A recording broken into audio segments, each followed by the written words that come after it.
দর্শক আছে যিনি আদতে দেখা যাচ্ছে আর্জেন্টিনা সাপোর্টার, আসলে কিন্তু তিনি ব্রাজিল সাপোর্টার। চলুন জেনে নেই কিভাবে।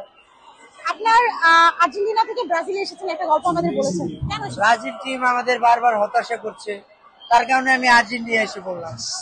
তারপরেও তাকে ব্রাজিলকে আপনি স্মরণ করেছেন, সেই জন্য জার্সি পরে আছেন। আমরা কি আপনার জার্সিটা দেখতে পাবো? জি অবশ্যই। ওকে, আপনারা দেখতে পাচ্ছেন যে একজন আর্জেন্টিনা সাপোর্টারের ভিতরে লুকিয়ে আছে ব্রাজিল সাপোর্টার। আমরা যদি তার ব্যাক সাইডটা একটু দেখি, আপনি একটু ঘুরবেন। তার পিছনে লেখা আছে 7 আপ। আমরা জানি যে এই টলটা বাংলাদেশে অনেক প্রচলিত একটা টল, কারণ জার্মানির কাছে ব্রাজিল যখন 6 গোল খায় সেটা থেকে ব্রাজিল অনেক ট্রল হয়। এবং আপনারা জানেন যে ব্রাজিল খুব একটা এই টুর্নামেন্টে ভালো করেন এবং লম্বা সময় ধরে ওরা খুব একটা ফর্ম মানে ছন্দে নেই, সেই জন্য হতাশ হয়ে তিনি আর্জেন্টিনায় শিফট করেছেন। আর্জেন্টিনায় শিফট হয়ে আপনি কি করেছেন? কোনো সাইন টাইন করেছেন? মানুষ অনেক কিছু করে না, আমি আজকে কি মনে হচ্ছে খেলায় কেমন করবে? অবশ্যই আর্জেন্টিনা জিতবে। আর্জেন্টিনার কাকে বেশি ভালো লাগে?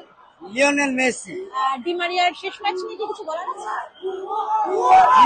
ডি মারিয়ার ক্যারিয়ারে এটা শেষ ম্যাচ, অবশ্যই আমাদের উপভোগ করা উচিত এই ম্যাচটা, এবং আমাদের এটা খুবই স্মৃতিময় হয়ে থাকবে আমাদের জীবনে। Thank you.